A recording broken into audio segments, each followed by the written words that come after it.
Anda kembali di iNews Prime bersama saya Anisha Dasuki. Pemirsa, Pusat Polisi Militer TNI resmi menetapkan Kabasarnas Marsdia TNI Henry Alfiandi sebagai tersangka kasus dugaan suap proyek Basarnas. Nantinya kedua tersangka akan jalani sidang militer mengingat status keduanya yang masih aktif sebagai anggota TNI.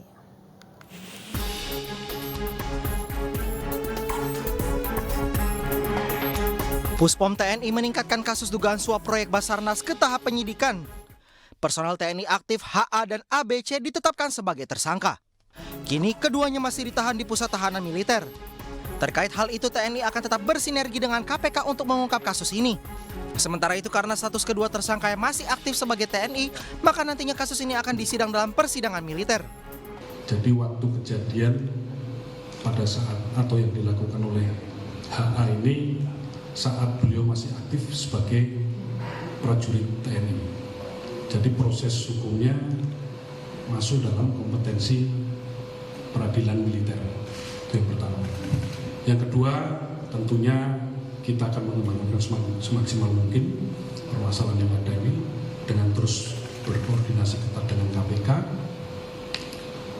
terkait dengan apa yang sudah ada dalam laporan polisi yang ada di KPK maupun ada di kami, yaitu kejadian dari mulai 2021 sampai dengan 2023. Jadi itu akan kita gali nanti.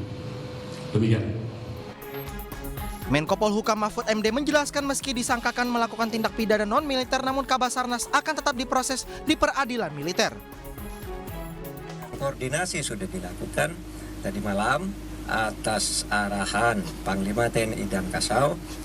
Puspom TNI sudah melanjutkan mentersangkakan atau menjadikan tersangka pejabat yang bersangkutan dan sudah ditahan untuk selanjutnya diproses menurut hukum di peradilan militer. Kesan saya pribadi, peradilan militer itu kalau sudah mengadili biasanya lebih steril dari intervensi politik, ya. Biasanya lebih steril dari tekanan-tekanan masyarakat sipil. Sementara itu Ketua KPK Firly Bahuri juga memastikan pihaknya akan menuntaskan kasus korupsi di Basarnas sesuai ketentuan hukum dan aturan perundang-undangan yang berlaku. Dan kita pastikan KPK dan TNI berkomitmen untuk terus bekerja sama dan melakukan penanganan perkara ini sampai tuntas. Sebelumnya KPK menetapkan 2 anggota TNI sebagai tersangka dugaan suap proyek pengadaan peralatan pendeteksi korban reruntuhan. Mereka adalah Kabasarnas RI periode 2021-2023 Marsdia Henry Alfiandi dan Koordinator Administrasi Kabasarnas Letkol ADM Afri Budi Cahyanto. Selain 2 anggota TNI, KPK juga menetapkan 3 orang sebagai tersangka. Mereka diduga menyuap Kabasarnas untuk memenangkan tender proyek. Mantan Gubernur Jambi Zumi Zola kembali diperiksa KPK sebagai saksi hari ini. Ia diperiksa terkait kasus dugaan suap.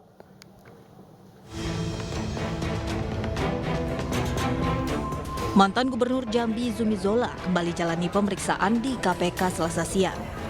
Zumi Zola diperiksa sebagai saksi terkait kasus dugaan suap ketok palu dalam pembahasan rancangan anggaran pendapatan dan belanja daerah atau RAPBD Provinsi Jambi tahun 2017-2028. Untuk memenuhi panggilan sebagai saksi kasus yang sama, tersangka dari sejumlah anggota DPR Provinsi Jambi masih sama kok kasusnya yang lain.